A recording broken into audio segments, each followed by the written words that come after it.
Paradise. Oh, do we need microphones? Any mics today? Got a Central Link Senior Series. We go, can she get in that room? Well, after that. Yeah, Change us around to mess with their heads. I don't know. Were we like this last time? Yeah. And then park board was like this out of nowhere. So I don't know. Just keeping us hot, that's all. It'll be a quiet meeting if you don't have any money. Yeah, we've just been hanging out, Phil, come home. Like it carries in here though, doesn't it? Yeah, those do a pretty good job picking up. Gives wisdom teeth. We don't have anybody on Teams, do we? I don't think so. Well, Jackie. Hey, Jackie. Hello. No, I believe she said aye, I'm not sure. I think so. I don't think we're all here. Yeah, I'm just waiting to see if they want to put up mics. I'll Darius go to look. Yeah, I forgot to get in. Normally Tyler comes in and opens that door, but he didn't come in, so let's see if we can get in there. I guess I'll get in this in the meeting, but I submitted the stuff for the new replacement board members. We play a little bit too. I had that jotted down there. Everything that has happened, I kind of let those push that back a few weeks, not on purpose, but it happened, so. So that Friday and Saturday. You guys have to get sworn in again too, probably at the next meeting. They have to practice that same thing. They have to redo that. Yeah, I didn't know that. 15 holes, but then 16, the wind came up a little higher. And Yeah. Get the ball to go where you wanted it. I was telling Randy, we played in that Texas tournament. Oh, that wind. They're on the way. 30. I mean, that wind was, of course, intended to make my season debut in men's league tomorrow. Yeah. I saw you were signed up. I said, no, it's gotta be a mistake. Great. Oh, yeah. He's ditching us. We play, hole number one, drove the green, just had wind. There's only 52 guys signed up, so. I never drive the green, and then I was like, yeah, has it? It's just maxing it out. Beat you in the face. I don't know. I mean, you know, it's all relative to how many games we can start on tomorrow. So. Have we in the first couple weeks though? Like, not yet. But I think we're headed in that direction. We've actually been turning people away when they call and want to join the men's club or whatever. And actually, JB Johnson called me 3 or 4 days ago, said, hey, I want to join the men's club. I said, I'm sorry. Yeah. Oh, Turning people away from your men's club. how many days a week you play? Saturday and Wednesday. Oh, okay. Saturday we play 18, Wednesday we play 9. Oh, okay. And you just don't have enough. Took 102 people that, and they haven't all joined yet this year, but from last year, we took that group. That's what we have right now. But we only have like 9 tee times on Saturday morning, so we don't really have enough to accommodate everybody.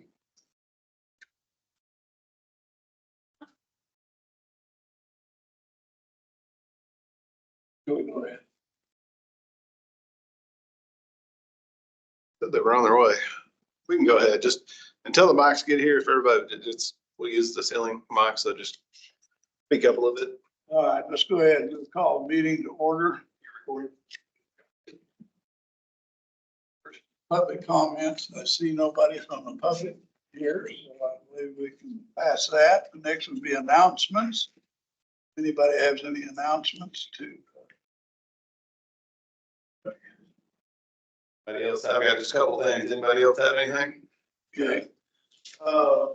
First, I'm pretty sure you're all aware, we started this, networking project to get all of the clubhouses, new networking, new switches, everything. Today, they just moved at Auburn Hills was the last step. They had to redo all the wiring plus move everything from down in the cart barn upstairs into the storage closet. They completed that today. They got it going before 11 o'clock and talked to him. He said it seemed to be actually making quite a bit of difference. So it's running much better. So the next step, that's why I ran out the hallway to get a timeline, is to get the new credit card swipes in place. So right now, the credit card is not integrated with the system. Hopefully within I'd say within a week, everything will be integrated. So you won't be going to the computer and on the credit card. We tap it in, it automatically, it's all integrated. We can't mess up credit cards anymore. It's impossible. So, that project's almost completed, very excited. And along with that, when we switch that credit card, we also have 5 iPads that we will, each course will have an iPad for the beverage card that can now take credit cards, or will within the next few days. So, we've kind of been waiting on this. We had to get all this done before we could make that switch, so we're done.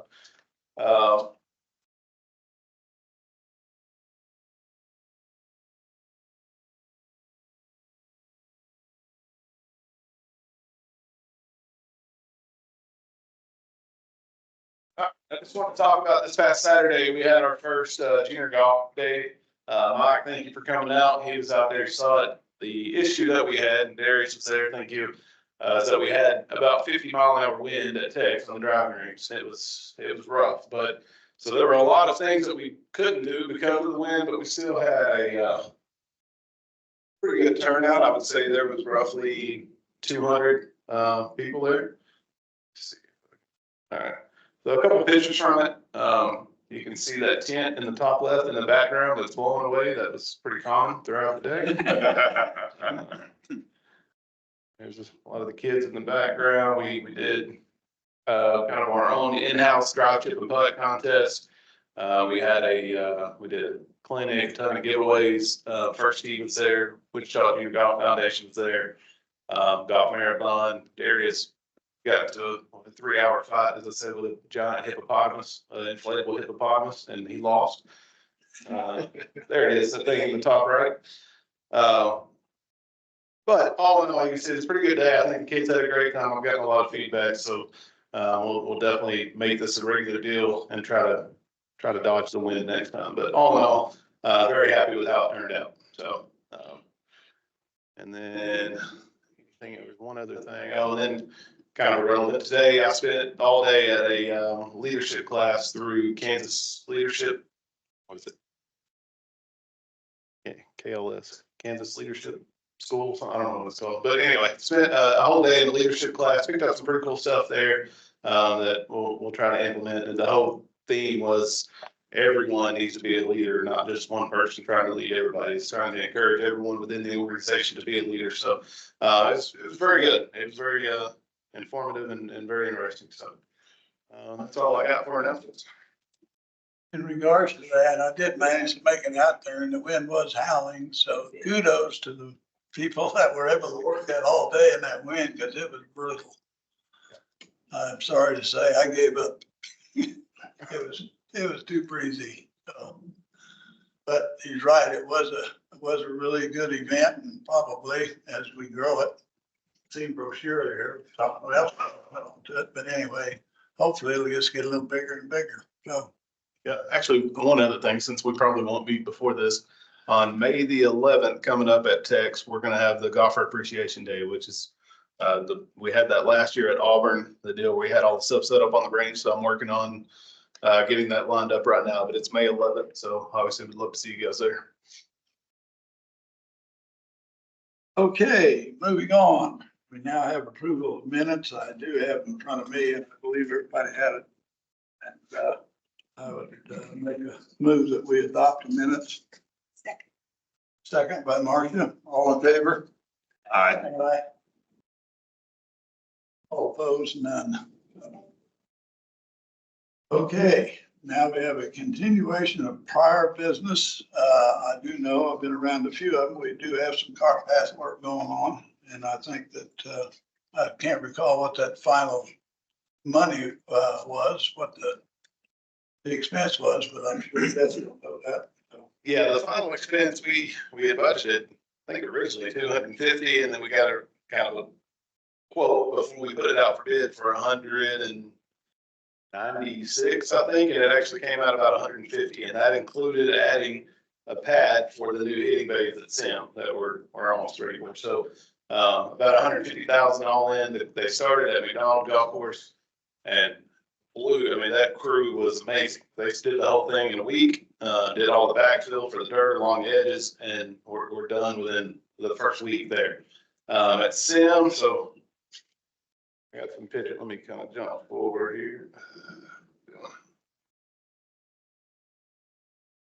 I was gonna say at McDonald's this morning, I couldn't do any, lights out off the tee, off the, golf trail anymore. No ramps? No lamps anymore. Good. So here's some of the work that was obviously before they finished at Mac. I mean, it was a lot of smaller 15 to 30 foot sections like this. So they just kind of work their way across the course, and we were able to coordinate that with the airification. So it was very minimal as far as the disruption to the golfers. So it had a lot of good feedback there. And then at Sim, this one's taking just a little bit longer. They should be done this week. But that big road that you see there in that picture on the left, if everybody's played Sim, it beat you to death going through that road. So we added basically a 7-foot wide cart path along the edge of that road. It was the easiest, definitely most inexpensive way to do that. And then you can see just some of the progress pictures as they go. But everything looked great. We're very happy with the work they've done. And we also added, right behind the building, we added a 50 by 7 pad for the mats. And then now that that's done, we're going to construct, we already have the cages ready to go. So we're going to put the cages up next week. And then that way people will have somewhere to warm up, and hopefully they won't be hitting balls down fairways before they tee off. So pretty happy with that project so far. I'm glad we're finally getting that done and behind us. Any questions about the car? And then Tech, they'll move to Tech next week. We were hoping they could do that today because on number 16, as you go to 16, there's that little strip behind the pond that's pretty rough. They're going to redo that. There's not really a good way to reroute cars while they're doing that work. So we're going to have to, they said they could do that all in one day. We were hoping they could coordinate that with airification, but it's not going to happen. So we'll get it figured out. It should just be one day. But they will be hopefully done completely by the end of next week, maybe early the following week. Any questions? Great job. Thank you. Woo-hoo. Used to be slow on the airification days. Now it's fully packed on airification days. All right, continuing the discussion on the 5-year project. Could I, if you guys don't mind, I would like to switch the order, not switch it. I want to do the rounds and finance update. So we can kind of get a snapshot before we start talking about the projects. And then Colin, he has to leave by 5:15 to teach class. So I'm also going to let him do the update for McDonald, if you guys don't mind. I just got one old business, a couple of them real quick.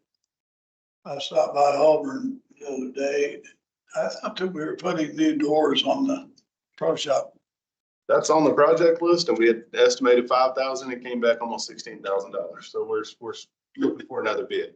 Okay, Yeah, that was. but we didn't forsake it. We're just looking. For Yeah, right. Yeah, there's one handle that needs to be replaced. I want to do the doors and not waste money on a handle if we're going to do them all, but I'm waiting on some quotes to come back. Which doors are we talking about? The ones by the desk? Coming into the pro shop, yeah, from outside, yeah. Yeah, they don't even close there.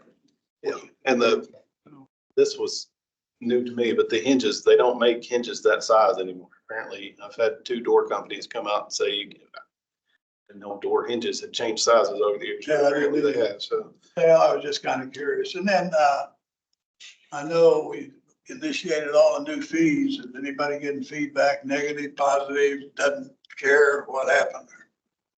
Colin, you're at the course. Have you heard anything?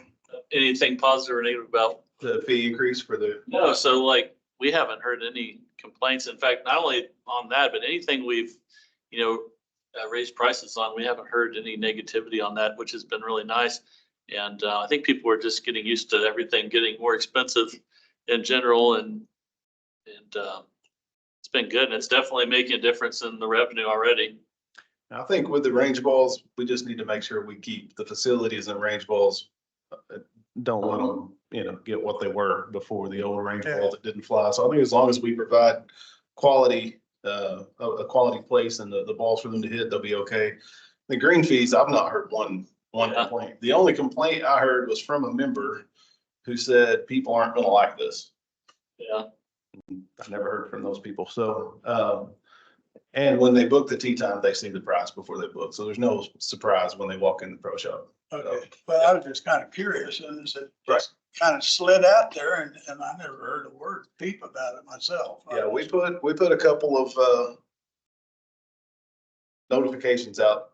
We didn't put it on social just because it creates a avenue for people to say, but we sent something out through the app, through different avenues, through email blast, and no negative. I didn't get anything negative. And our range is so busy still. I mean, we fill up to where people are waiting for spots.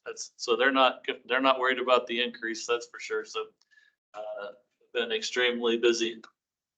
The only other thing I questioned about was, did we get any further feedback on the cart issue in regards to the ones without the windshield, so we could use cart covers and Man, Oh, yeah. did that die real quick? No, we came up with a solution. I sent out an email. We took the main problem was the coverage would scratch the windshield. Right, So we took, every course took 10 cards, took the windshield off, and we just said, if you have your own cover, please let us know so we can give you a cart without a windshield. Once we put that out, no problems whatsoever. So. that's, I never really heard any feedback. Yeah, no, actually, I sent out an email saying that. I got a lot of good feedback saying thanks for working with us and what, so Okay, it actually turned into a positive, I think. good. So yeah, if you guys don't mind, I'm gonna go ahead and hit the Browns report, the county finance.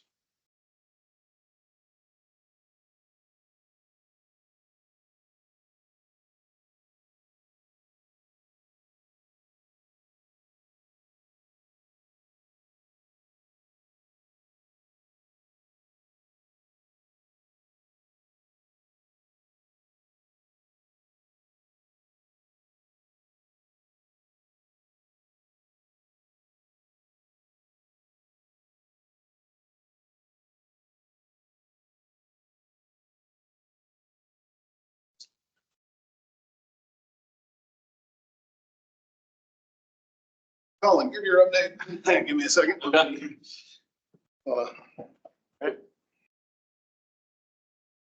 think I got last April instead of this April. Can close that down. There you go. All right, so we're getting to our final renovation at McDonald, which is the food and beverage area. And most of it's done. We're just getting a few things ordered to have more food options and things that will be easier for the customers to just pick up and go. In fact, when we were under construction, we noticed that people really like, the ability to just grab and go and bring stuff up. So, it's giving us some insight into, how we want the new system to look. And, as long as we have really good food, faster is better. And all the other renovations were completed, and everything looks really good. The inside of the clubhouse, obviously the new bathrooms, which everybody loves, and the separators and, and the urinals in the men's bathroom are nice to have privacy now. And I know a lot of you that have been out there probably really enjoyed the new setup, and it's showing in our numbers this year, which I'm sure Jesse will share with you in a little bit, but McDonald is way up this year, and people are excited about the changes. We started group lessons a few weeks back. Those are filling up. We're talking about, increases in prices. Those were also increased pretty good this year. Not only are they filling up, but we have waiting lists. So, and no one's complaining about any increases like that. And group lessons are always very popular at all the courses. And obviously, probably a few things that all the courses are dealing with right now is getting new people hired. We lose a few people, obviously we have to find those people. We're working on, working with HR to try to get people through as fast as possible when we do get those people hired. And I know especially even at SEM, I think they are pretty light on maintenance right now. And obviously we're all needing some new people. So that's one of our main areas we're, working on right now at all the courses, is trying to get good new people here for this summer. And that's really good. We've had great feedback about the cart pass. Like you just said, there were some really bad spots at McDonald that have been fixed. Over on 10, like you were just saying, Robert, you probably went airborne there before, but it's really nice now. They did a really good job. That ended up actually, being really worth it price wise as well. So it was a really good thing. And, but other things coming up, we have lots of tournaments coming up at McDonald. Leagues have started, just getting really busy. And like I was saying before too, when we aerated, the day after we aerated, we were completely full, which, Jesse was talking a little bit about, planning things during aeration. Well, now it doesn't seem to matter anymore. People want to play it even if the greens are sanded. It's just, yeah, it's a good problem to have, that we're just busy all the time, and we just need the staff in place to do that. And I'm really fortunate to have really good people at McDonald, and we just need a few more of them. And but things are headed in the right direction, and looks like we're going to have a really good year. Do you guys have any questions about any of the renovations at McDonald or anything we're doing there? The last time I was out there, you were telling me about all that stuff you cut down. It looks really good. All the, Oh, yes. really good. Gentleman to your left. So Robert to your left there is him and a few others are responsible. Robert. Charles Officer especially.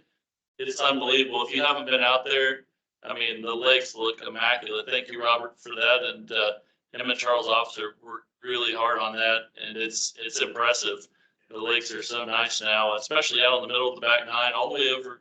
I mean, you can see it all the way from 9 all the way over to 6, and everywhere that we have water has been cleaned up, and they even took a lot of it's really nice. So I think all of that is why we're seeing an increase in McDonald this year, the excitement for the new renovations and continuing to improve the course conditions. And then we have I'm sure Jesse will talk more about it. We have a bunker renovation coming up soon. So we're working hard to improve things. And We'll talk about it. We're not. okay. And but we're constantly trying to improve things at McDonald. And I think people are noticing that that things are headed in the right direction. Any other comments or questions? How's your merchandising doing? Merchandise is really doing well. We're way up over last year already. And I think all the courses are doing much better. And, it's crazy to think, because we've been doing, every year we've been increasing the last 2-3 years. And at some point you're thinking, this has got to stop at some point, but it's not.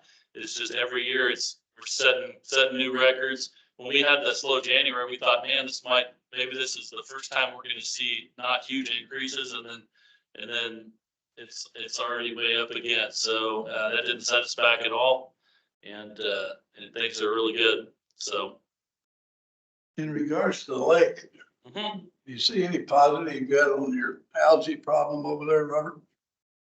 Well, the algae is growing. It's not bad. It's not good, but it's not really bad yet, but it's growing.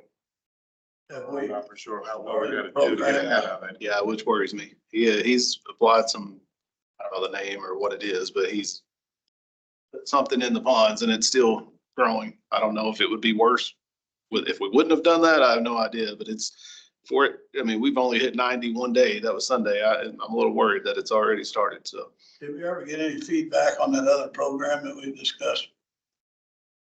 Okay. No, we've tried reaching out to them, well, it's been a while, but when we were talking about that, I tried several times. I couldn't get anything back from them, so. Yeah. Can't remember the They name. have to add some, I don't know if you had a rain that washed any of that purity out of the pond or not. Rain was last night. It's not rained much. So, and we need as much rain as possible. So we'll take any we can get. Any other questions or comments? We didn't meet last month, so we didn't get to congratulate Colin on his South Central section. Oh, thank you. Oh. Appreciate that. Player development, right? Yep. It's always nice going down there, and just like when we went to Orlando this year, whether it's going to the the national meeting down in Orlando that we all went to, or going to the PGA sectional meeting, you always learn something new that you can take back to the course. And that continuing education stuff is always ongoing. There's always something new in the industry that somebody's coming up with that makes things better than the way you did it before. So I think it's important that we keep doing the continuing education and going to those meetings, learning new things. Any other questions? Comments? Thank you, Colin. Appreciate Thank it. you. Show them how good you're doing. Yeah. Good share, yes, good share. Should be good. Okay, so we'll go through the rounds report and kind of snapshot of where we're at financially. I have not gotten the financials through March, so I'll share those as soon as I get those. This is through January 1st through March 30th or 31st, at the end of March. So, when you look, remember that January was awful. We basically had nothing in January. We were down, after the first month. And like Colin said, there's a little concern, but the weather's bad. We'll see how we come out. Well, we have. We're 4,000 rounds up overall. Every course is up, and you can see MAC is up a lot, from 5,600 to over 7,000 rounds. So for every course to be up over 7,000, that's a really good sign, and really happy with where we stand so far. Jesse, I'm sorry, back up, I guess. You said you don't have March, so this is just January, February? This is through March. This is through March, okay, thank you. Yeah. And January was, I don't think anyone had, we had 840 rounds total, or something like that, so. Just out of idle curiosity, at McDonald over there, Colin, can you attribute that to that deal that we worked out with Wichita Country Club? They haven't even started, they've had 2 tee times so far, so that's it. Yeah, no, they started that 1st of April, and it's just a few tee times. No, this is just. I'm curious, I'm going down and I saw they dozers and stuff are at Wichita Country Club now, so apparently they're having a tournament, their tournament at MAC in July, or is it June? It's June, yeah, it's first couple weeks of June. Yeah, and then, but they have a couple of tee times every weekend, so. Okay. Yeah. So that doesn't really attribute anything to it. No, not at all. We have noticed, especially late in the weekends, like on Saturday and Sunday, we talked about this a lot yesterday, later in the day, we're getting a lot more full green fee play. In the morning, it's mostly members, and then, as day gets later in the day, I mean, it's one after another full price green fees, so. It never hurts. One thing I probably should have told him too is about we have added the WGA events back to the city courses this year, which is cool.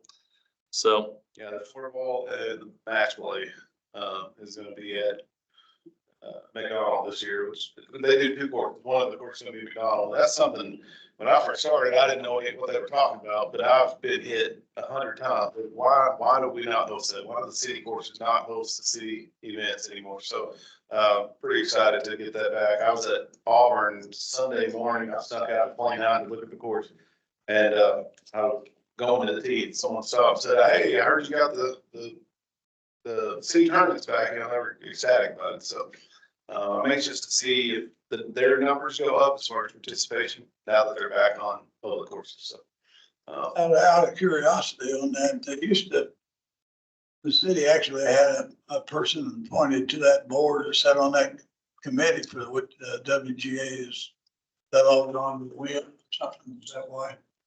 Not sure who's on that board, actually.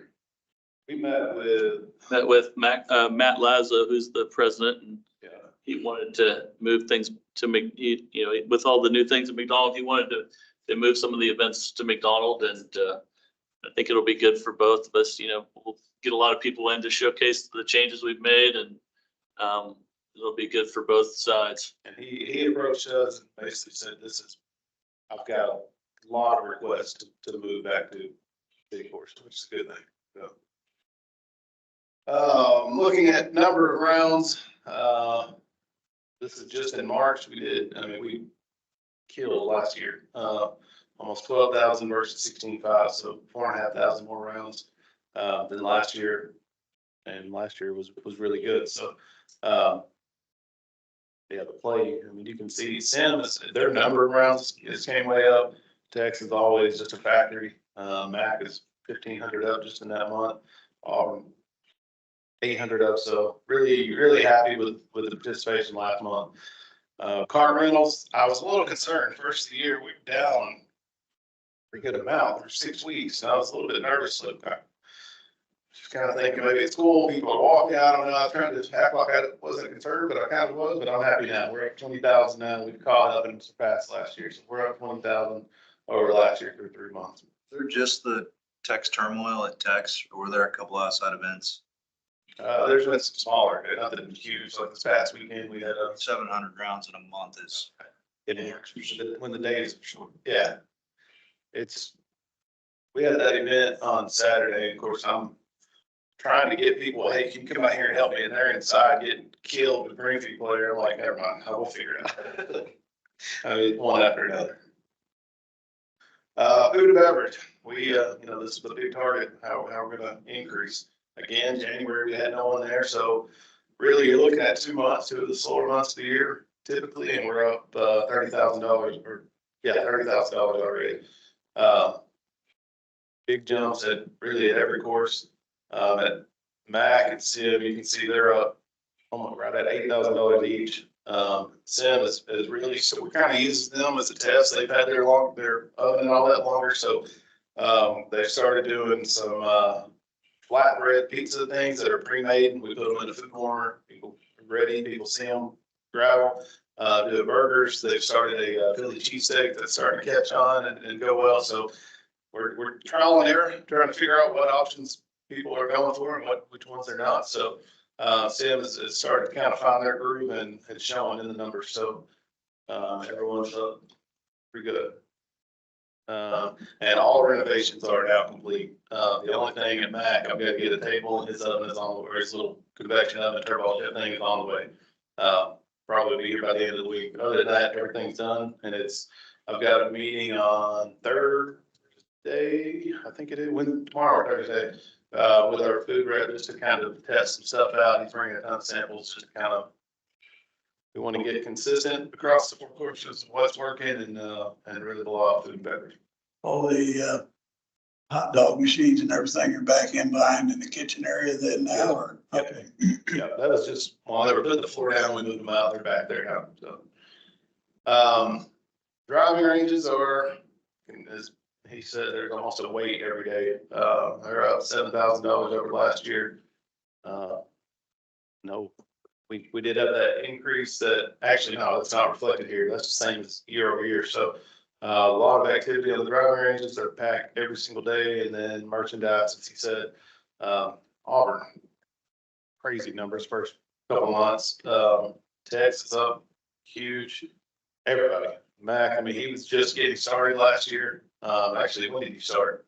I think I moved from Sim to McDonald in March. Yeah, so that one's a little bit, there really wasn't a pro shop at Mac the first 2 months, so a little bit skewed, but and then Sim, he's starting to find his groove. He had a big week last week. I was looking at numbers today. So merchandise sales are up. Again, this is activity at our courses. People come to us, a lot of logo stuff. Any activity is good activity. Can I ask about merchandise? Do we do some analysis about specifically what, I'm sure we do, about what's being sold? Is it equipment? Is it apparel? What's working?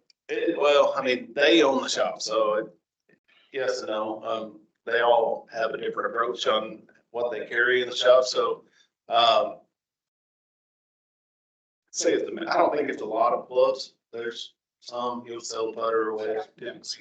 We're not going to ever be selling a ton of iron sets and maybe a couple of drivers a year. I mean, that's a hard sell when you get online competition. But I don't know if you've been to Mac, it looks like lids in there now. He's got 7,000 hats and he runs. Yeah, it's mostly hats, balls, gloves, tees, all that's the majority of the sales. And then obviously I've been selling sun clubs, but nothing like, the reason Tex Consolvers is probably up is because they have the new simulator. He can sell a few more clubs because he has that in there now, which it helps. But the majority of it's always going to be balls, gloves, tees, hats.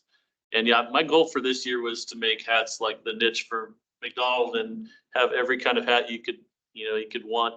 And so I'm, trying to get as many in as I can.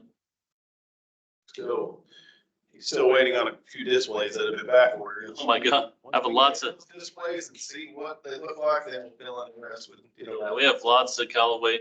So we're full staff Callaway facility this year. So we have a lot of displays coming, but they're a little bit behind. Hopefully they'll be here in the next 2 weeks. Yeah, looking at memberships, we've seen a big jump at the start of the year. We were 1552. We kind of hovered at that number for a couple of months, obviously in the winter, and then now we've hit 51 more. I mean, most of that was in the last few weeks. So it continues every day. We're starting to see more and more come in. So membership's going back up like we expected. And then the big thing, total revenue, just looking at March alone, $565,000 went through our POS system for the year. Almost 1.2 million. Last year we were at 942. So we're up almost $250,000, even with January being a throwaway month. So really for 2 months, we've made up for January and then surpassed last year by $250,000. And this month we did $62,000 Saturday and Sunday alone. So, How's the simulator holding up? it's slowed down from what it was in January, but he still has 2 or 3 people every day using it. He does a lot of lessons and stuff, so it's still, and because of circumstances, we postponed the league. We're gonna get that league going in we're gonna start pushing it out next week, I think, Steve's plan, to get it filled. I think that'll guarantee 10 spots every week plus the outside usage, so.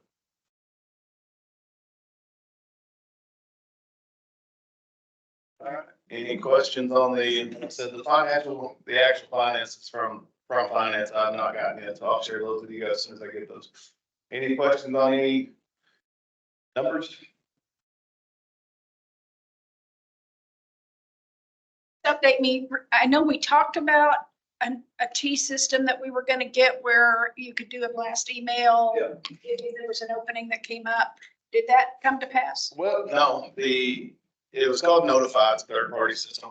As I started digging into that, I actually came across a video on LinkedIn where someone said, this is the perfect system unless you have CPS and Gallus Golf, which we do. So I'm like, what does that mean? So I started digging into it. We have that capability through our systems, and for somehow, our system is the only one that has that capability built in. So I'm working with them right now. Once we get this on credit card, that's the next step. So we saved 20 grand and have the same thing going already. So Great. Glad I just happened to be bored one night and watched the video.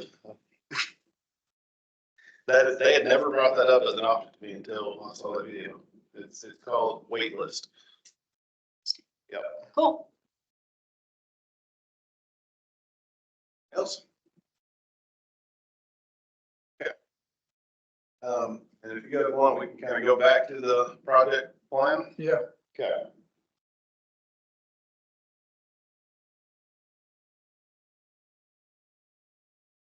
No, we've completed quite a few projects, but we did have quite a list, if I recall. Yeah, we got several years worth here. So, some of the ones that we have completed, I put the heating base because we have the concrete, we have the base. We're gonna put those up next week. That's at Sim for people to warm up on.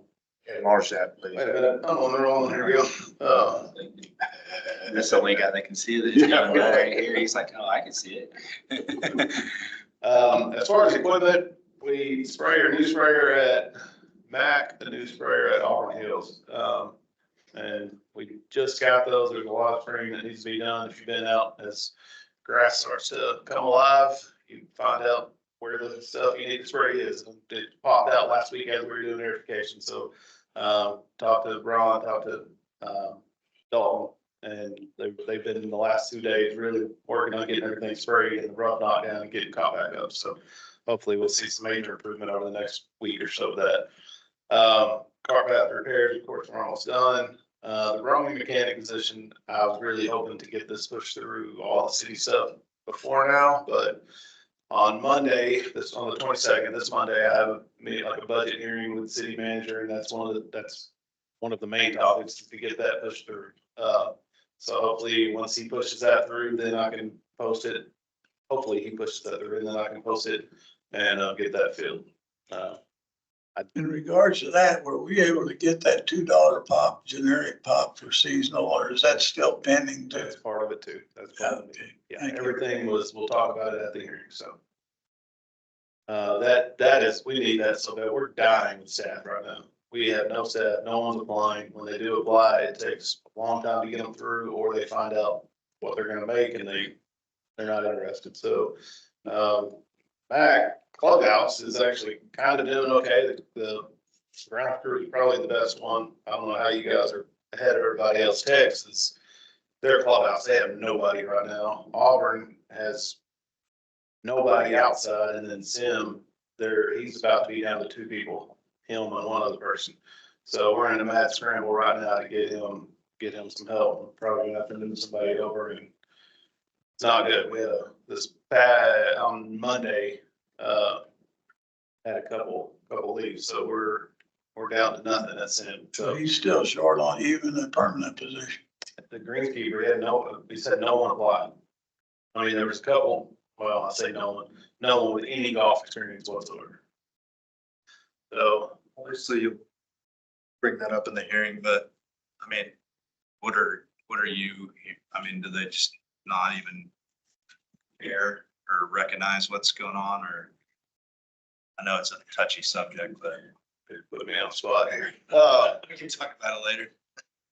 Yeah, no, I mean, I guess it's recognized that there's no urgency, I feel like, to be honest with you. Again, the way the positions are classified, so golf course worker would be, rec 81, but that's the same as swimming pools, it's the same as whatever. For us to go up, everybody has to go up, and that's not, so what we can do is 1 by 1, we can step everyone up, but that increase is 32 cents, whatever, it's insulting. So yeah, Monday, that's a big, those two, the mechanic, and the increase for seasonal pay. 2 main topics. Let's see, we've got some more equipment, bumper rake. We, at Tech, we had to do the HVAC, units. They gave us no choice, so we had to replace 2 of those.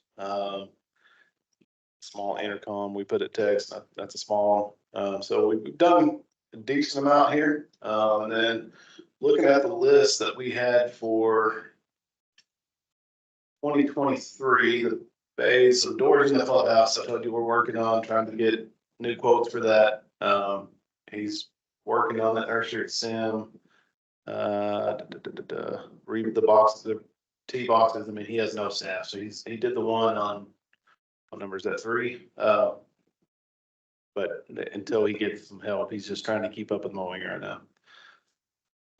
So for this year, and I basically just wanted to go over this, if there's any changes or any areas where you think maybe the priorities have changed, we need to move something up. Jessica, I can't see that. Yeah, make it bigger. Unfortunately, my eyes aren't any good.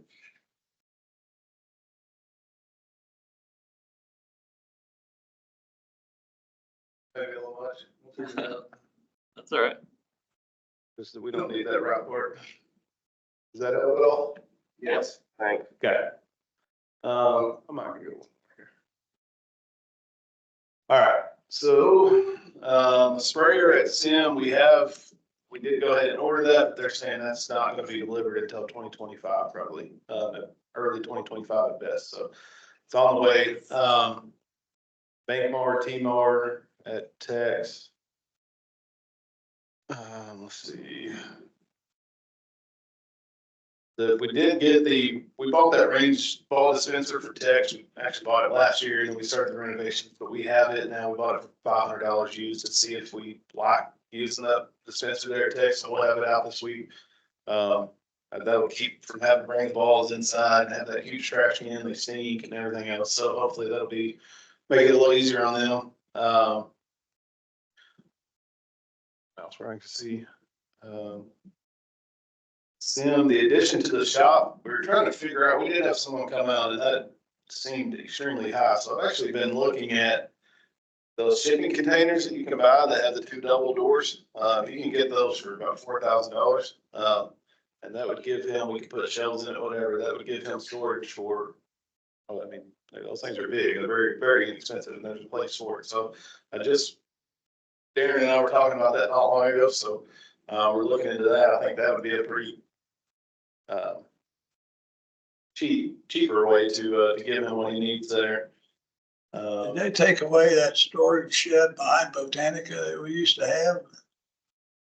They took that too. Yep. Or we donated it, I'm sorry, it's the wrong phrase. We don't have, I don't know what happened, but I've heard about it. Let's make it sound like it's our idea, right? Bunker rake it's in, we actually did get, found a used one that is working just fine for him.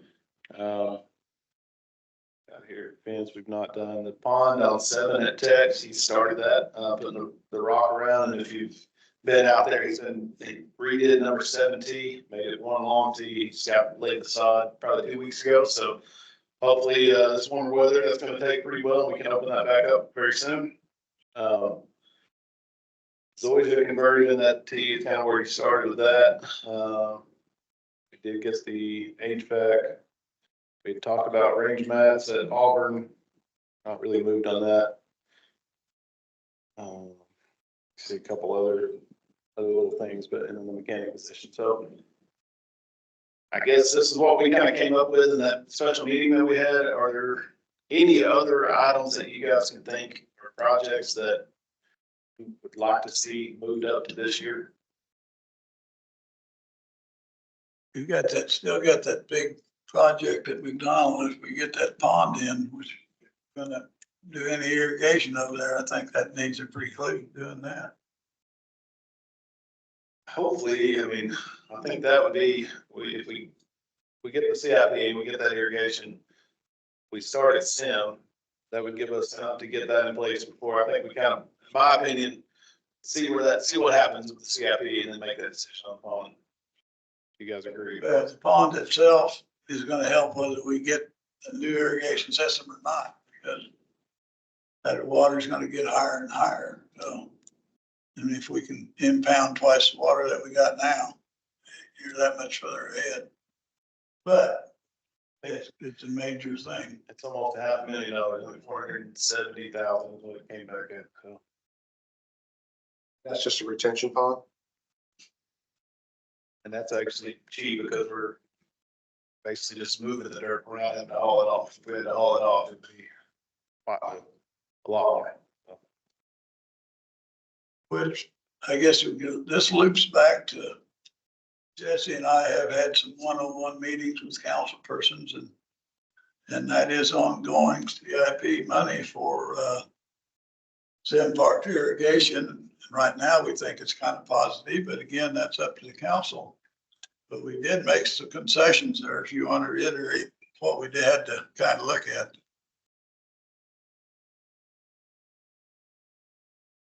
Well, yeah, I mean, there's some new members on council that are a couple playing golf. Seem like they're very supportive of golf. We'll see. One thing they all expressed is they would like to see some kind of effort on our end to help pay for the project. So the first ask is to just get straight CIP money. If they want to see some kind of effort on our end to match, if that would push it over, we talked about it, and I kind of come up with a number of 250,000 that we could contribute, and then going forward, anything over 1.5 million at the other courses, we would cover that cost. If it come in at 1.8, then we have to come up with the 300,000. That would give us time to figure out where that money would come from and to get it in place. And that would kind of, we could use this list and let's hold off on this and this to make sure we have that money. And then the third option, if there was some type of repayment, the only way I'm comfortable with that is if we do it as a percentage of profit of net revenue. So if at the end of the year, we say we'll submit 35% of our profit toward that loan, I'm okay with that. I don't want to give a set number, because what if it rains 300 days and we have no money, and now we've committed, and either we're gonna go back on our word, and then we're never gonna get anything again, or we're gonna use all of our money to pay for that and be upside down. So, that was my comfort level, is only doing it as a percentage of net revenue. Again, we're starting with trying to just get CIP money. And then we'll see if there's kind of a negotiation phase, then we can look into that. What's the next step? What's next on the calendar in that? Council will meet with city manager. I don't have the date in front of me, soon. Meet with city manager and go over, they'll start working on the list and talking through what's approved and what's not. I can guarantee you that it's gonna be, last year it never made it to that. It definitely is gonna be brought up by council members this year, not through from us going up. So it's definitely gonna be discussed. Anything else we need to do? I mean, I think what they all told us is if someone wanted to go to a council meeting and do a public comment, that would be helpful, just to put it more in their face. And then, continue if anybody else wanted to have a one-on-one or one-on-two meeting with any council person, I think that would be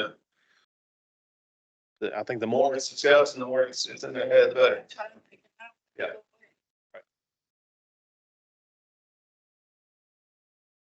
If you know anybody that's a diehard golfer that's very passionate and wants to do the same, you can encourage that as well. There's only one item for Mac up there. I mean, there's a lot of course conditions, improvements that could be made, but there's only one thing. Well, How did Tex get, wrap around the ponds? Oh, that looks really. because the rock is coming from Prairie, the park, whatever that's called. And it's The old stable area had a bunch of that cut stone down there that was not being used for anything. And to be candid, that's all been done in-house by the crew over there, so. yeah, that was all in-house, very minimal cost. Just time and effort. So, and back, it's got lots, Like 45,000 on one line and 10, 50, 30. So I just wondered why Mac wasn't represented there. Well, Mac is- the fairways and siding. It's got a fairway mower, a sprayer. They probably got most money worth of equipment in the last year. So looking at this year, a lot of their stuff has already came in, so it's on the completed list. So that sprayer they just got, that was 58,000, I believe. And then they got a fairway mower, which was 78,000.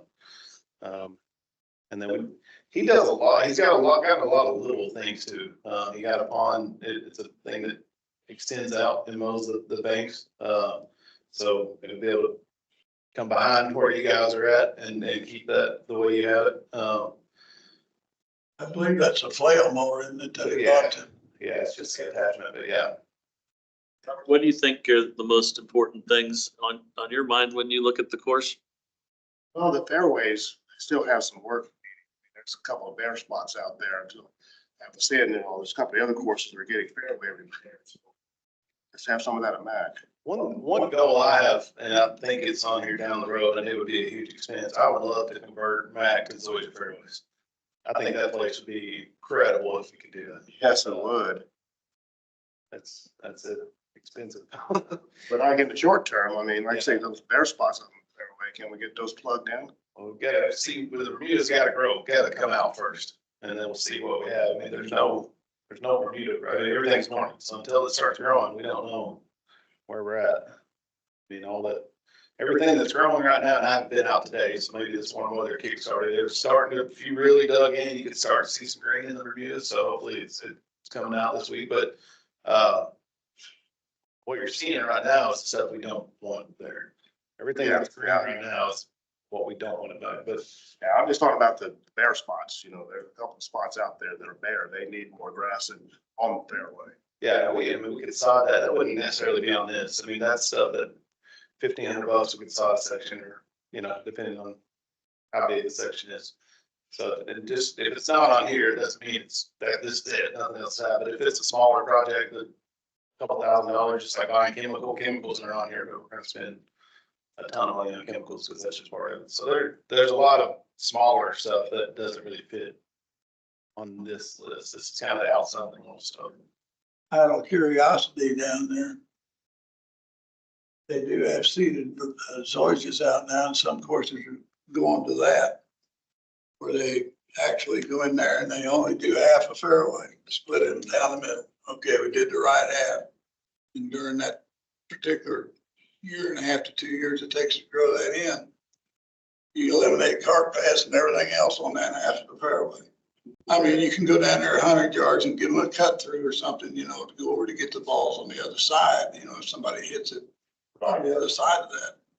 But I don't know how many people have seen seeded zoysia, but you can't tell not much difference. So.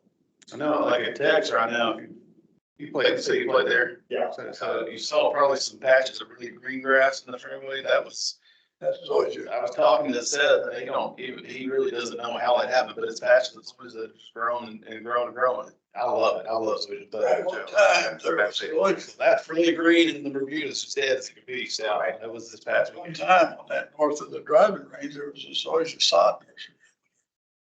So I assume it's probably gone or something because I don't At see it. Tex. Yeah, Tex. Oh, okay. Yeah, I'll clear up on the Yeah. very north end. Yeah, Tyler, they're coming in, yeah. I mean, it'll, like Mike is saying, maybe seed a couple of those fairways with zoysia then. Just get it started little by little each year, maybe.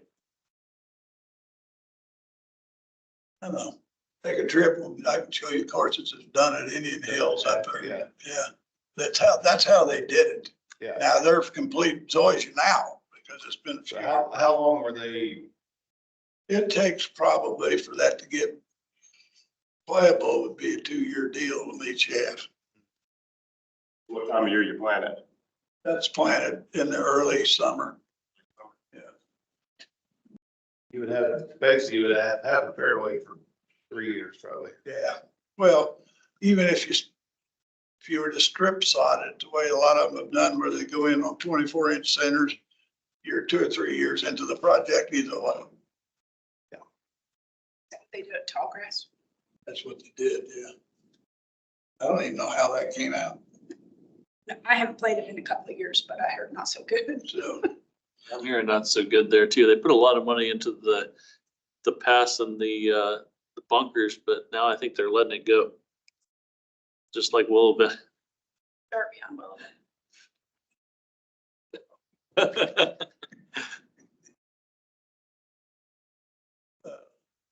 Subject. And so we had the sprayer at Mac for 2025, but we had a larger utility vehicle for 23. The utility vehicle is not, it's still not in. I don't know. They don't know when it's gonna get here. So we moved the sprayer up. He said there's a higher need for that. So that's why the sprayer was delivered, and I don't know what we're gonna do if that utility car ever comes in. So this goes to 2025, what we kind of come up with for 2025 and more equipment. I mean, equipment's gonna be never ending, so. I'm gonna meet, and this probably will go nowhere. I'm gonna meet with a rep and just look at what a lease conversion would look like, where if we switched over just the main pieces of equipment that we know we have to have, the bigger pieces, what it would look like to get on a lease or those where we're rotating those out. The problem is we bought so much new equipment. I don't know how to get that started. I talked to a rep very briefly and he said, oh, we definitely have plans to do that. A lot of people are in that situation. We can do that. I'm going to meet with him sometime in the next couple of weeks to see what that looks like. To me, I would love to do that. Get on a lease where we have newer equipment. It's under warranty, and then whatever the equipment, we get on a rotation where every 4 or 5 years we're getting new equipment. And we're just paying a lease payment instead of $400,000 a year in individual pieces. We're paying that towards the lease payment. We have new stuff always. I don't know. I'll get back with you guys at the next meeting and tell you how that looks, what that looks like. I really don't know with the situation we're in. So. You get the building expansion twice on text.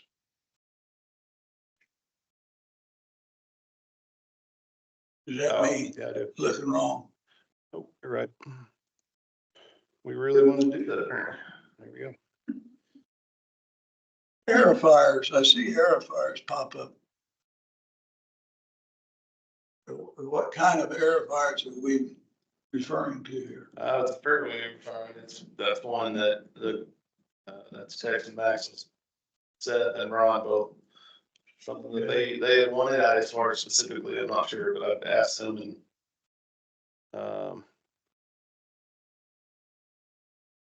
Are they are they looking at the deep tines, or are they looking at the cores or spoon types, or what are they doing? Ron likes to deep tine. he does, yeah. I would really rather them answer that. I know they're not here. I just don't want to tell you the wrong thing. When we put this together, I met with each one and we went over all the equipment needs 4 or 5 years out and kind of, they gave me the cost and whatever. So there was a lot of equipment. I'm not sure exactly which one. You're not gonna buy a deep tine for $10,000, so. Deep time, we've had 30,000. I think that was for Mac.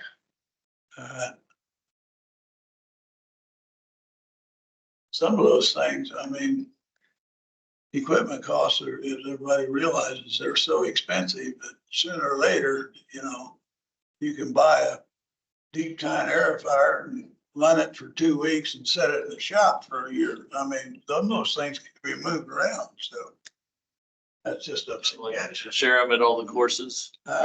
You sharing them since we don't need them all the time. It's a good idea. Great idea. Yeah. And we, like for green aerification, we do that. We share the equipment. Yeah, Yeah. I mean, everybody, I think, would like to have everything under the sun, but sooner or later, if it's possible to share it, we should do a little of that. The bunker upgrade, I know you had done some discussions with a couple of people at Capillary, what have you, and Yes, at Mac, I had a consultant, whatever, come out and he wrote the course and kind of told him what we're looking for. Maintenance would be one of the key things to keep in mind. We're not trying to spend $1 million, but we're just wanting the bunkers to be good. We want them to drain, we want them to be manageable and do it at a cost that we can afford. So he hasn't gotten that back to us. He's still working on that. Basically what he's gonna do is give us a suggestion of, this is what I think you need to do, and then we'll kind of go back and forth on, we'll see what he comes back with, but I haven't gotten that back yet. And we were looking at there's more, but better building bunker, capillary concrete, and then there's Sandguard, I think is a newer one that I'd never seen before, and Ron had neither. I've called a few courses that have done it. City of Orlando courses, there's Treetop Resort in Michigan. I've called both of them, and they love it so far, but it's basically, the playground, that matting that's on playground that's kind of rubbery looking. So you dig the bunker out, fix your drainage, and then you basically roll that. It's just kind of looks like that, and it serves as the filter. So when you put the sand back on, it keeps the sand, lets everything else feed through. And it's fairly inexpensive. It's a little bit cheaper than the other two. It's fairly new, but so far, every reference that I've called have been nothing but positive about it. So we'll see what he comes back as far as bunker design, and then we'll look at that, and I'll get back with you guys and we can see if we want to move forward. But the bunkers back are all the bunkers across all 4 courses. Auburn, that's probably their weakness. Tex, we've got this down the road, and then Mac is a major. We want to do away with some of the bunkers there too. Right now, there's 69 bunkers, I think, and there's one that's in the trees. What hole's that? It's on the left. I think, back nine? Yeah, there's 2 bunkers on the left, and the dog left with it. 11's got one tree What cut about- of it. I mean, 14's the dog leg left, but are you talking about? there's 2 bunkers anyway on the left in the rough, and if you're in that left bunker, you're 16 maybe. About you're 50 yards off the fairway with a giant tree. Yeah, that's 16. 60. So, Yeah, that's not necessary over there. The reason that bunker was ever put there was to protect 11 green. Yeah, because people would hit their driving to 11 green. Bad golfers. weirdest bumps. And there's a lot of bunkers that are, there's one and another one right in front of it, and then the green, well, that also slows down play. People get in that back bunker, they chunk it into the next bunker, and then, it's just, Yeah. to me, there's a lot of unnecessary bunkers that would cut down on cost, maintenance time. And I think golfers would, as long as we're very picky on which ones we take out, I think golfers would appreciate it too. Informationally, the bunkers on golf courses is the most expensive thing on the place. Yeah. And one thing I was very clear with this design, guys, we don't want fingers and a bunch of stuff where you can't get the rake down in the bunk. Like, it just needs to be drive in, rake it off to the next one. So, I had a guy come out, give me a design when I was in Virginia. And it looked awesome, but it looked like, Whistling Straits, like every bunker, Aaron Hills, every bunker had these little fingers coming off of it. And we would have spent, we would need 3 people just to take care of bunkers for that course. So.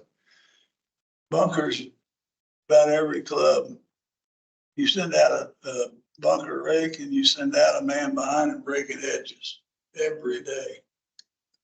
And the first thing that happens, the first guy hits a ball in the bunker and trots out of there and never even picks the rake up, so. Glad you said guy. That's And we, at Mac, especially, the bunkers don't drain. The drain is long enough. There are so many bunkers that if it does rain or whatever, sprinklers hit it, the water just sits there. I mean, after a big rain, there's 10 bunkers that just stay full of water. He has to put little sub pumps in them and drain them out. Some more golf balls though, because they could lose their balls. Yeah. It holds so much water, you can't even be up to your knee trying to get the golf ball out. So. The biggest problem with most bunkers and most golf courses is they chose to drain areas into the bunkers and use that to get rid of the water. Well, once they silt up, because anytime you're flushing soils into there, it starts interacting with the sands and then starts compacting and now it won't drain. So now you got your pump. So you go in there and clean it all out and fix the drains, and it's a continuing cycle. You gotta go back. You'll be back doing the thing in about 6 or 7 years all over again. So I know from experience that the 2 clubs I was at, we rebuilt 10 to 12 bunkers every year. It's just annoying. The more you can close up, better off you are, to be candid. I don't think there's one hole at Mac that doesn't have a bunker. I don't think so. There's a lot of them. Well, it's not necessary on a public course to have a bunker, 2 or 3 bunkers on every green. I mean, the bunkers in Mac, you certainly don't need to, all the bunkers behind that green over there on number 8 in those places. One ball out of 50 may go over that green, and if you leave a grass bunker, it serves the same purpose. Right. So that's just my opinion, but it's, I agree 100%. So I guess my point with this, just, and then maybe this goes into the other new business I was talking about, setting goals, but if there's anything that you guys know or think should be moved or added or prioritized. Can you go back to 2024 for just a second? So if that sprayer at the top isn't coming until 2025, should we move it? And then can we move, should we kind of replace something? Yeah, I mean, well, if that spur, has that already been paid for then? The money's been encumbered? No.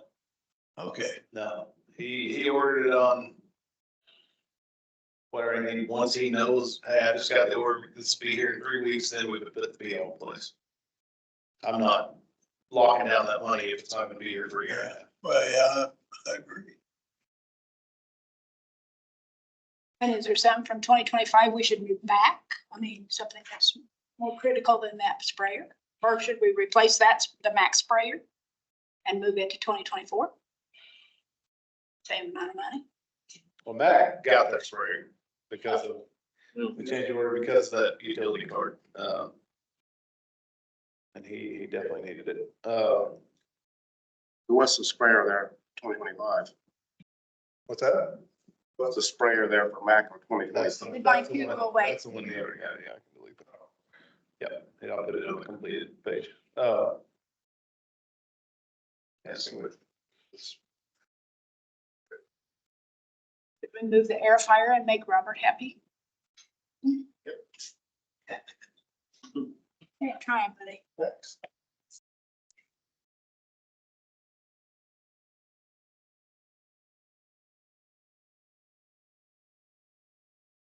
Bit too.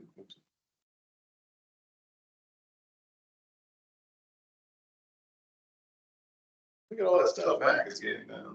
That's what I'm saying. Yeah, I tell you what, that Mac gets I'm everything. telling you, I'm a child.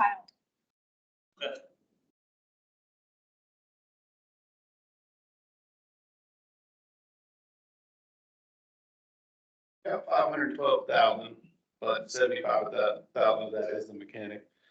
The sprayer. So. Yeah, take that out, so 400. Is that, when you say 512,000, is that the number that's in that equipment fund? No, this is how much this list would cost. Oh, okay, all Yeah. right. Said he had 500, okay. Yeah. What's the actual number in equipment right now? So I need to start, I'll start putting the list of all of our projects down. We split it out. The equipment fund it's always a couple months behind. It should be around 100,000, but our project fund has 190,000. Our cart path fund has 240,000, of which 150,000 we spent. So we got 90,000 left. Our grounds fund has, or that is grounds fund. Our clubhouse still has 100,000 left, which about 50,000 of that will be spent with the IT stuff, so about 50,000 left. So altogether, take the regular car out, we're 400,000 to 500,000 in project funds. I'll start putting that on the slide. I need to start doing that. I'll start putting those numbers on the slide. The equipment fund it's always way behind because if that money goes and then finance has to do a journal entry to move it over, and we're always a couple of months behind. So even though we're at 80,000 or whatever right now, that doesn't have the huge number for March that we just hit. So Yeah, because there's $3 off each one of those green fees, and if we don't have any more money, that would already include the money off of season passes. right. That's only hits once a year, right? If you don't mind, my own perspective, just send this out, email it out so I could actually study it a little bit. I'll send this, I'll send the financials when I get them, and I'll add the project fund balances for those three things. Great. Send that up.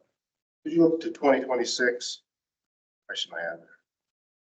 What are we doing with the replacement of a building that we can get done for 30,000? There's the old building, not the main building, there's a big shed out there that is awful. It's absolutely terrible.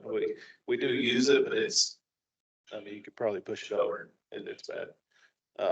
So. That was the original shop, Wichita Country Club.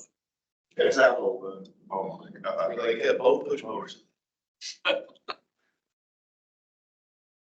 we're gonna try to squeeze a year or two more in, but it's not gonna last much longer. They tried to get rid of it years ago. I had a guy that was working, now this is an off subject story. Guy that was working for me used to smoke rolled cigarettes. He used pipe tobacco, which is a larger leaf type. And I came in one day and a weekend and he was in there and he had his little machine loading shotgun shells. And he's smoking one of his little rolled cigarettes and the embers are falling down. I thought we were gonna get rid of the building then. Heavily insured then.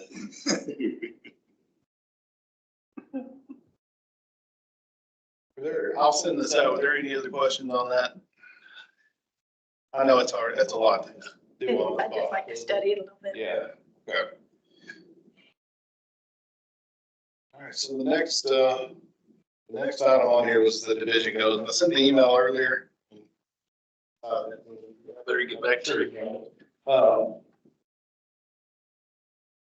Most of these meetings is me or staff bringing stuff up. I really want to get input from you guys, about what are goals, whether, I don't care if it's financial goals, round goals, if it's projects, programming, whatever, just set some goals that you guys want to see, not just me telling you. It's kind of what I'm hoping for. So literally just have a blank sheet, and I'd like to just hear from you guys. What are things that maybe you see or want to see happen? Well, I've been kind of beating on it for a long time anyway, just like Robert brought up. I just think Sim Park and McDonald both need to have some extensive fairway thinking. That's just my opinion. Now, be that going to seeded Georgia, be that going to half stripping Georgia grass. I prefer Georgia grass myself, but I just don't think that you'll continue to have great play on the two courses if you don't do something to improve that particular area. Yeah, I definitely agree.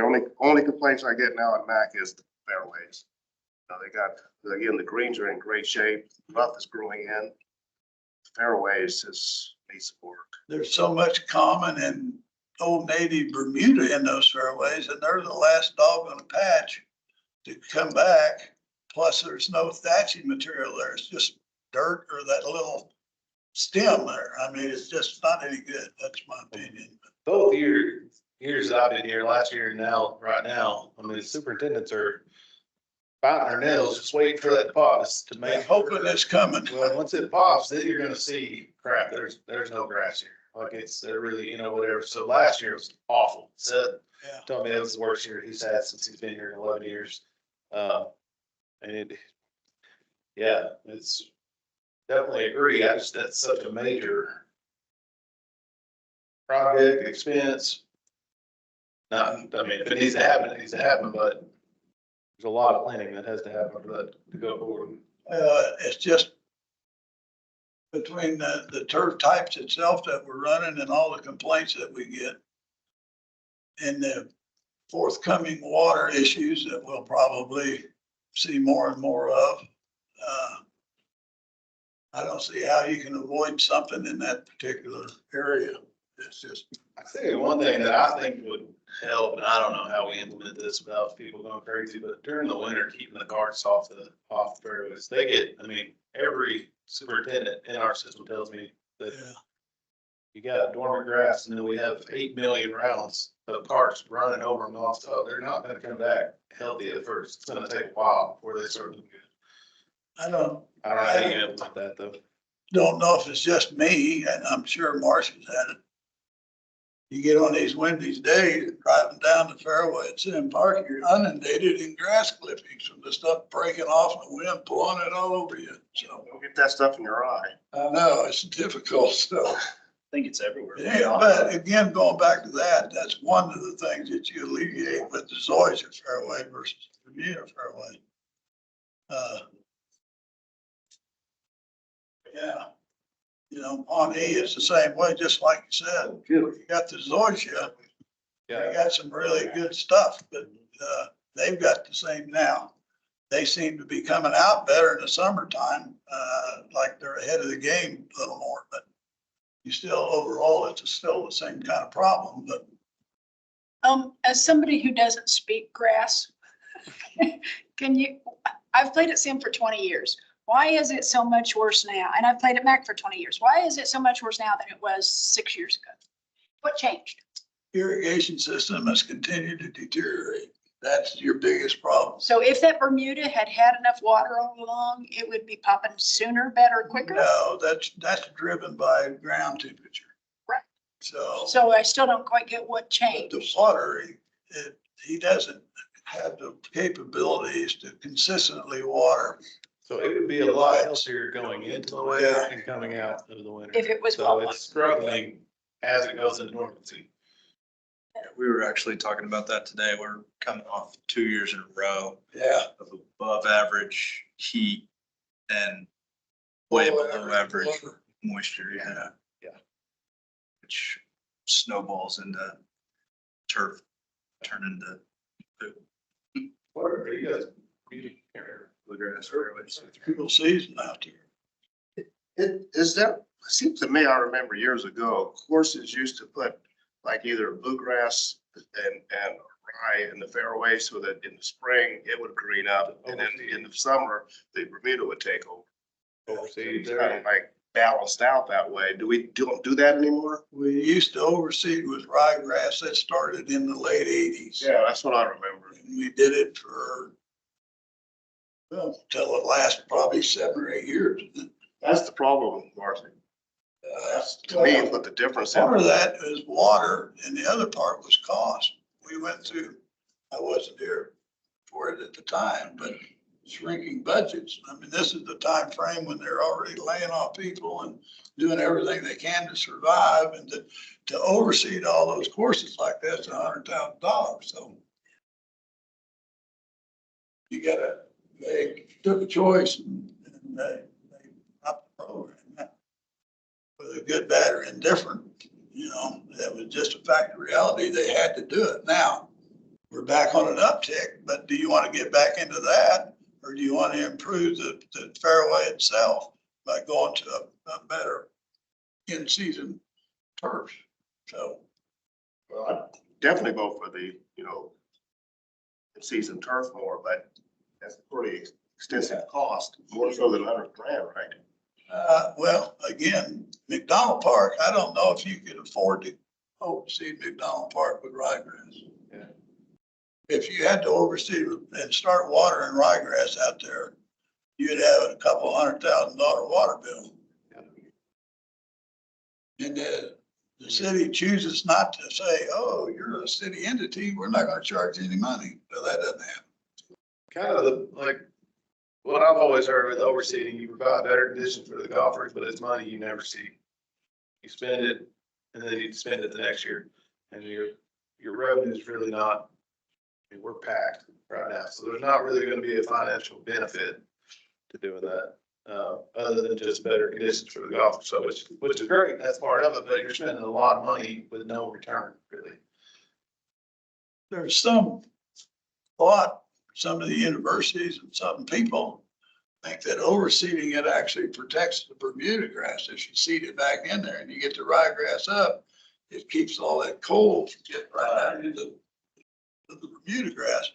But the backside of that is next spring, you're running perennial ryegrass and now it doesn't want to go away. So now it's fighting the Bermuda grass. So you get into catch-22s no matter what you do. So I just think, and again, Randy plays out there the most, him and Evan. I don't have a problem with the dormant zoysia grass at Auburn Hills at all. I mean, that plays just as good as anything else, and you don't get. I'll make a motion that we put McDonald's in the Zoysia. As well as Seal. They have an opinion, but that's Serious. I mean, Well, I tell you what, let me work on coming up with a cost. We're talking about, we don't have a clue right now, so I don't know. I've asked that question. I've heard everything from 200,000 to 800,000 on what that would cost. I really don't know. So you Conversion. might have a better idea than I do. What's that? Was that close the course too for a full? It would, yeah, pretty much. I mean, it would be half a fairway for a long time. What are you talking about? I'll tell you. At a time, one of these days, we'll run up to Indian Hills up on, I don't know if anybody around here has played that course. It's over there on Highway 70, and they seeded it. Where? It's in between Salina and this. Yeah, I know what you mean. I'd seen the sign. I just couldn't think where it was. Yeah, When did they do that? that's been done like 4 or 5 years ago. Okay. Yeah, people tell me that's not great. close the course completely or? No, they did it with the course open. Like I said, they split fairways and how they did it. You can't do any project and close down the golf course. No, You can't no, do that's a no-show there. No, we don't want to do that. Wichita Country Club. Well, yeah, they do it every 10 years, it seems like. But, I mean, it's worth researching if you want to. I mean, It would be a mess. We'd get hammered over it, but 3 years later, want to be as happy as they can be. I really think Matt could be, if we could get the fairways, that course could be, yeah, I love it. I love that course. But I don't know, the fairways, layout wise, right, they're not good.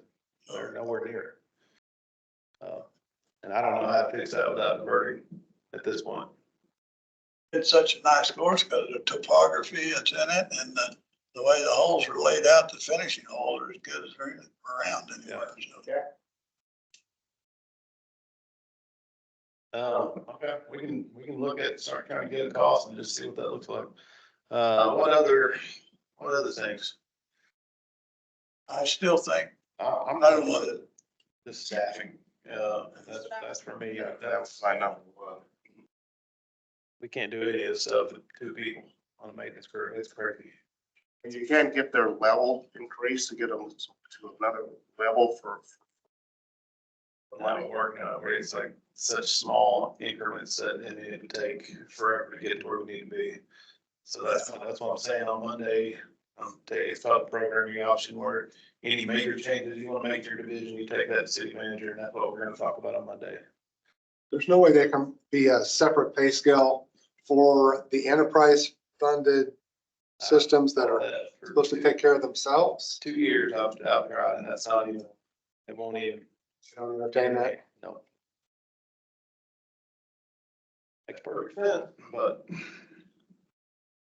I mean, that's an issue for sure. We, Yeah.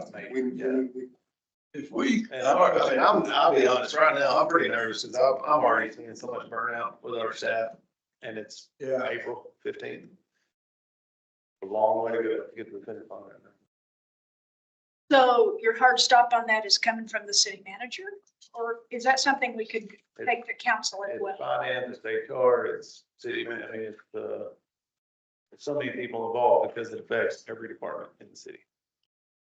But the idea of saying that there could be a different pay scale for enterprise programs, that concept alone, could that be a council issue?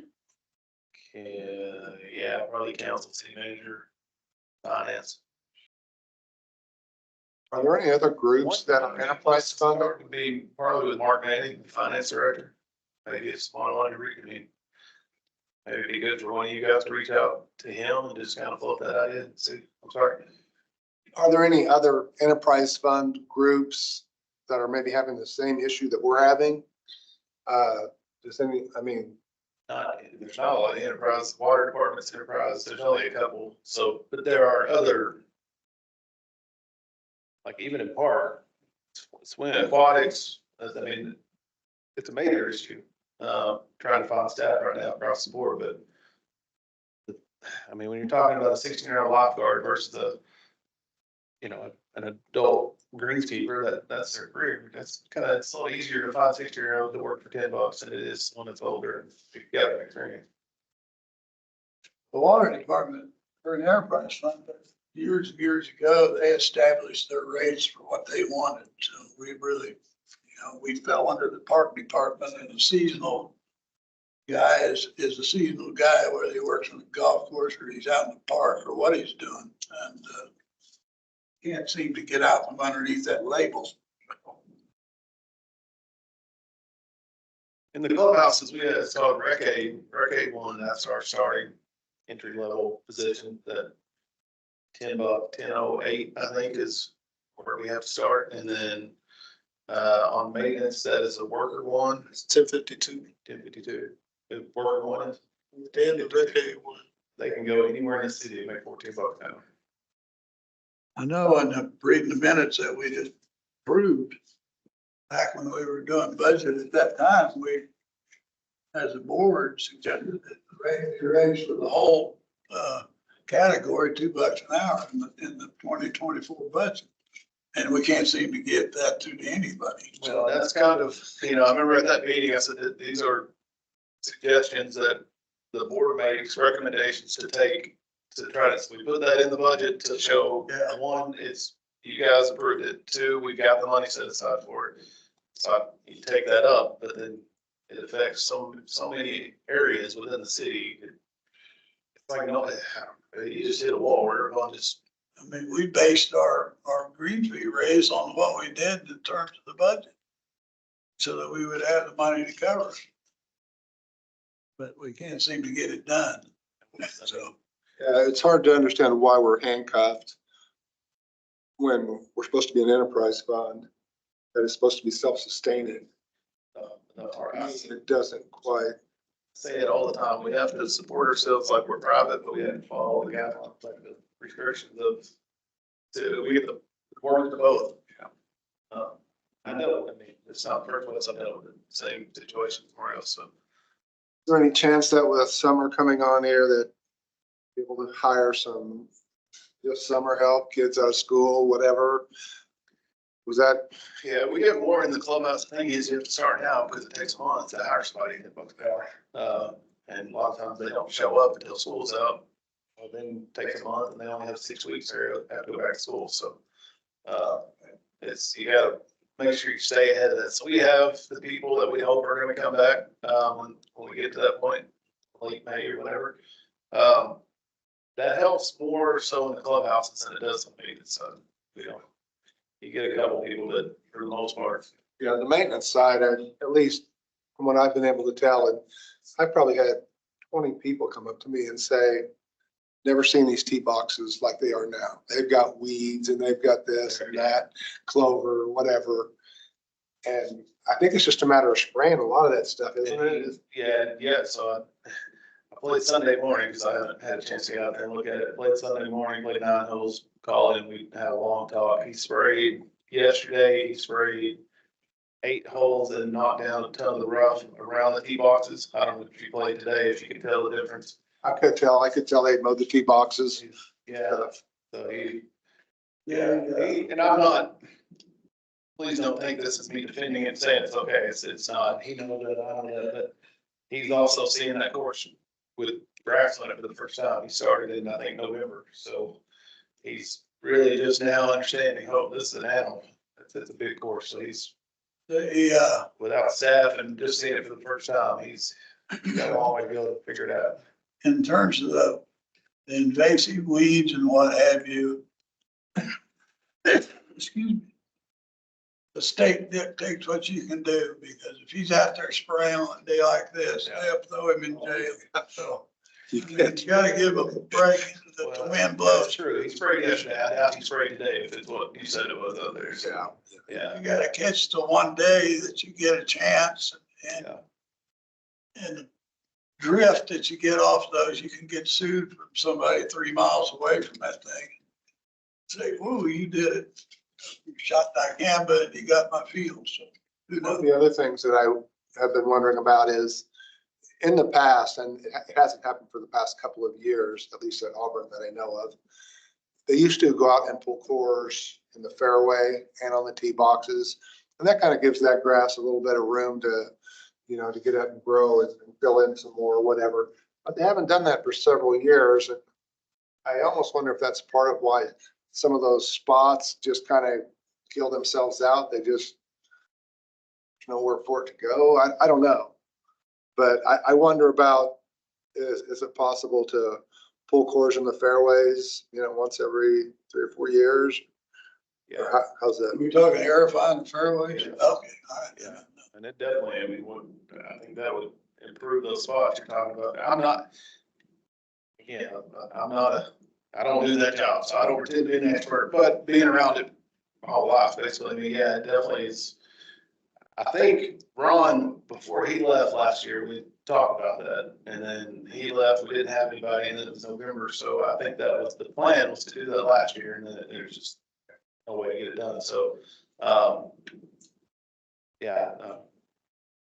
He did get a chuckle out of seeing us removing those bushes and stuff.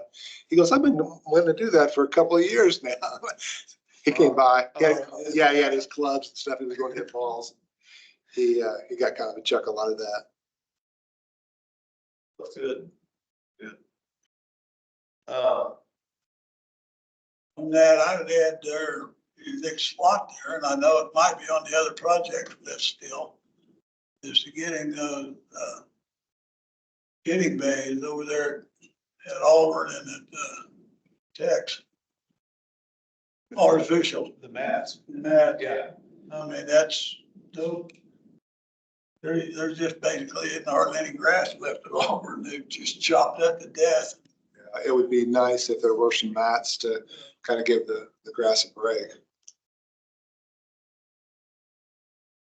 You try to go in there and you overseed it, and then they go in and chop it before the seed can even get out. I mean, So to put mats in, do you have to basically concrete a strip and then cover it? And Yeah, and then put that, yeah.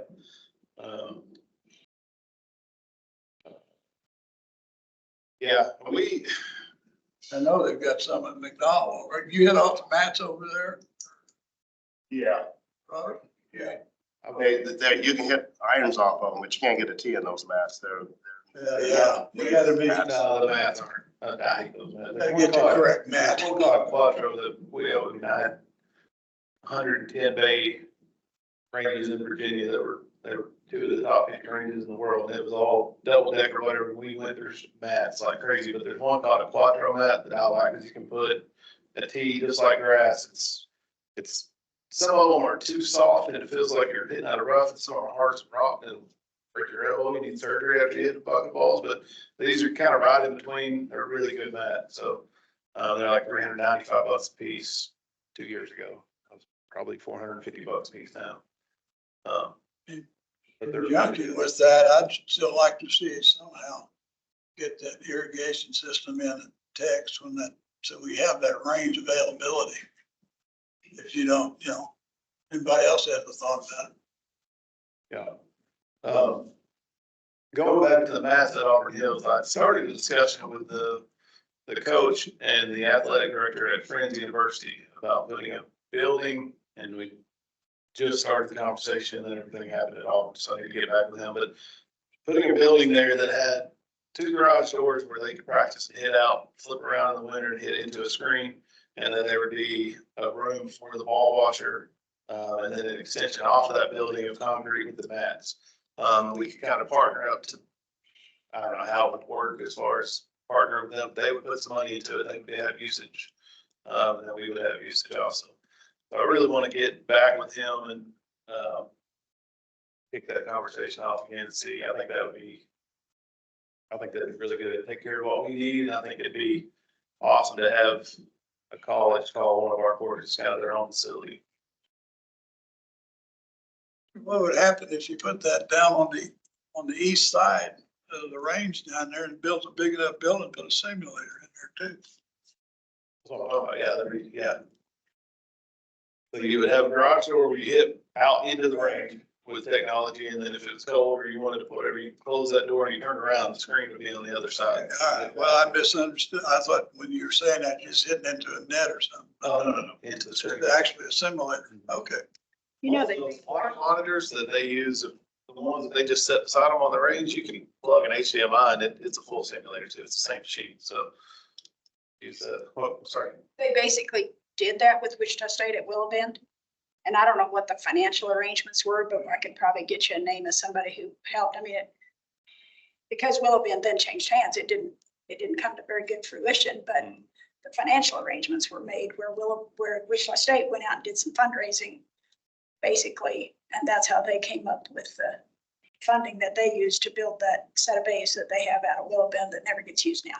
So I never see anybody use that. Teach you. It's never, yeah, Wichita State had it as their home course until it.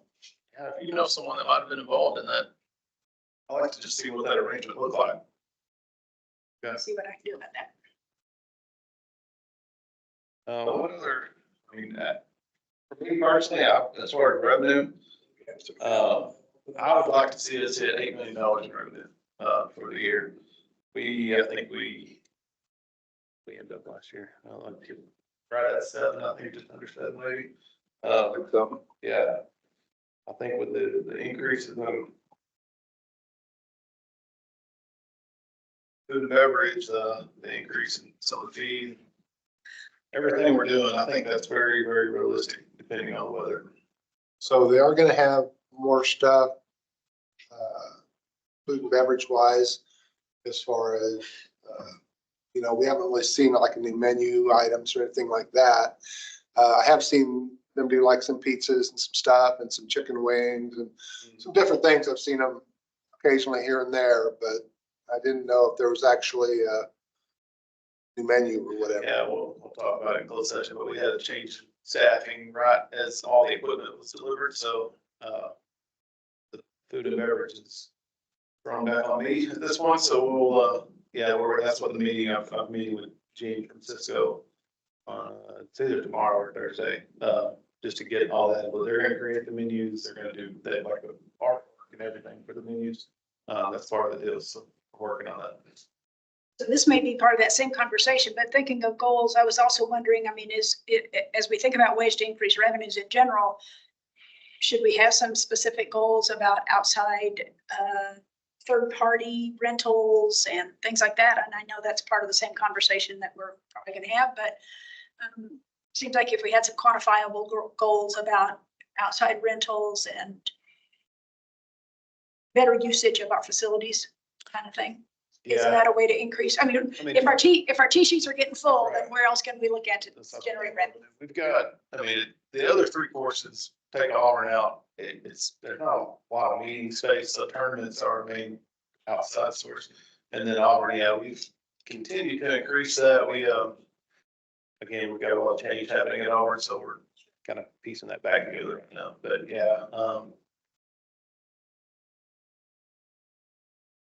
I'll put together a list of everything we did last year with the numbers for next meeting, and we can set that goal for, this is what we did last year, this is what we want to go At for. least a jumping off point. And maybe some kind of a marketing plan. Yeah. Have it, increase that. We did a lot of marketing last year that really worked. Honestly, some of that better than I expected it to, so. I think F&B is a place where we can do better. That's what, when all the people came in that were gonna do the management things, that's the one thing they all said was F&B. That's where they thought they could make a lot more money. I think last year we were, like 250,000 up over the year before we really didn't do anything. We didn't need it. Yeah, there's just mainly more people coming. We pushed stuff a little harder, I guess, but nothing new. We were just in the process of getting everything lined up for the most part. We still increased by $250 million, so there's a huge opportunity for food beverage. Yeah, with the new clubhouse renovations and the new equipment, the new menus coming, I think it'd be really cool to push for even just an outside of golf atmosphere. And obviously Auburn has the best setup, but even Mac and Tex and Sim to make a push to invite people to stay after the round, or even just not even. Yeah, when you have events coming up, like hypothetically March Madness coming up, there's gonna be basketball games, that was on all day and, things like that, Super Bowls, whatever. You can take advantage of those things, and I don't know if you have specials or how you get people in there. I don't know. Our plan for the Masters, we were gonna have pimento cheese with the green cellophane, like do a whole theme, and then the bottom fell out of the cover, so we didn't really have people to do that in the right way. But yeah, that kind of stuff, we've got a huge hole there that we could fill. That kind of stuff, I agree. The hardest one for me that I've ever done is the Super Bowl. Everybody has you think I get a ton of people, but everybody has their person's house they go to, and they barbecue. That is so hard to get people to go to the Super Bowl party. For me, I've never figured out the method of success, but like with March Madness, I used to do a ton of stuff when I was at the private club. We'd have clubhouse be packed, so we need to do that. This is Olympic year, so that's an opportunity. Yeah, that's another good one. Good idea. Where are we on the corporate membership? Well, we just put the flyer and all that together. Those should be back. They may have came today. I haven't been here, so again, everything that happened, it was. Probably. Figure out where we're at, but yeah. Yeah. I don't know if it's quantifiable, but it's increasing your corporate membership or. Oh, that'd be fun work. invigorating the corporate membership. I don't know what it means. Good Lord, I saw it. Yo. POR. Membership, there we go. There we go.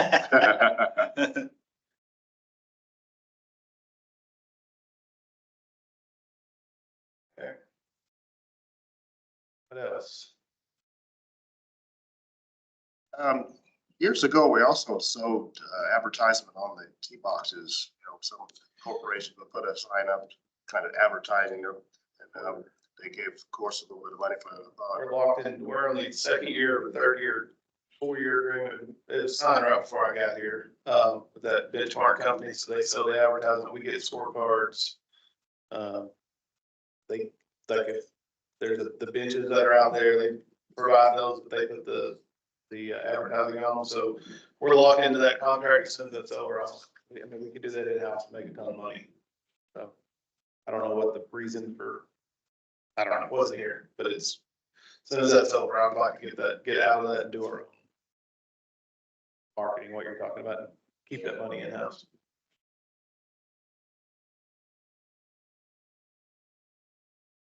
I get calls all the time from some just random companies or emails. They'll say, someone just called me. Is this legit? Like, is this really? And it's that company calling them to get money to put a little sign out, but they keep all that money. It just takes a bit of effort to call these people and sell the advertising, but. But men's clubs, What about them? women's club. I don't know. Of course, I go back too far. I remember it's in Park and right now, the only club you got is the ladies club, if I'm correct. Is that right? If there's a men's club there, I'm not aware of it. I mean, they used to have 100 players or 100 people in every course in the clubs. I mean, I think there's room to market for clubs. I mean, I'm shocked by what you're saying is happening at your men's club, that you're having to turn people away. But there's got to be room out there for a little more organized golf other than just events. So clubs is the likely place to do that. And even the ladies clubs are declining. So whatever we can do to kind of identify what the issues are that people don't want to belong to ladies clubs or men's clubs anymore, and what we can do to fix that problem and make it an attractive thing to do, I think makes sense. I mean, in the old days, we were just like Randy. I mean, Industry wide, that's a trend. Yeah, big time. I think a lot of that is, there's a lot of factors that I've read about, but one is, when you used to play sports as a kid, you travel 30 miles. Now you're in 12 different states during the summer, and there's so much more. People don't have that much time. And typically these people get in these leagues, and it's something they do for at that age when you have those kids. So I think that's a big part of it. And then a lot of golf courses have gone away from it because they're full boat green fees. It's so busy right now. The last thing they want is a league. They would rather have full boat green fees out there every day. That's a huge. I mean, so many. Every single thing I go to, they're like, why would you want discounted green fees right now? If you're a private league club, I mean, they have 50 people trying to get every tee time, they haven't paid up. There's no advantage to the clubs at the moment for leagues, is what you're saying, because With the golf, I mean, the big thing about leagues was when golf was down, or when it is down during your non-busy times, you can have people at the clubs. There are no downtimes. Now I'm not saying we don't want them, keeping that social aspect to it, I think is huge. And then if things do slow down, you still have that group of loyal people. That's great to have. If things slow down right now and all the whatever, I don't know, I hate using this, but the COVID crowd disappears and we're back to our base, we're in trouble if we don't have those people. I think the consistency of the leagues are really good because they come back, like, I don't know what age you guys play on or whatever, but every week after week after week, you guys are back there doing. Yeah. And the men's club is the same way, and the women's club at Auburn's the same way. I mean, our couples league is the same way. Yeah, it's almost like a It's little a- guarantee, but what he's kind of pointing out is they don't need the guarantee at this point. Right, but he's also trying to make an equation between a full green fee and a pass fee. Well, the leagues have nothing to do with that. I mean. Sure. I mean, We don't discount fees for the That's not a- leagues. it's not a So- fair. But You just hope they all ride cars. Yeah. I don't know how the other courses are, but I know Auburn Hills leagues definitely help with food and beverage operations. That's a fact. That's a fact, yeah. they drink a lot of beer. Yeah, those guys. All right, any other suggestions? Because we do need to still get to another part of this meeting. Oh, yeah, that's right. And this is something else. You guys think about this, I kind of threw this on you today, but think about this and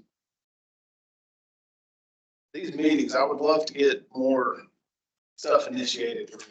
That's, you know, I come with my little list, but I have no idea if that's what you guys want to talk about. I would love to get more feedback and more input going into the meeting about what you guys want.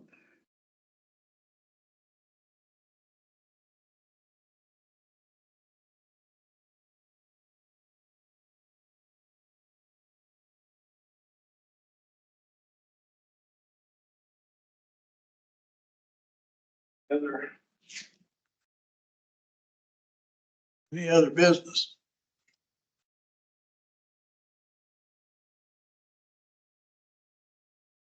I would suggest that we have a closed session for the purpose of discussing employee.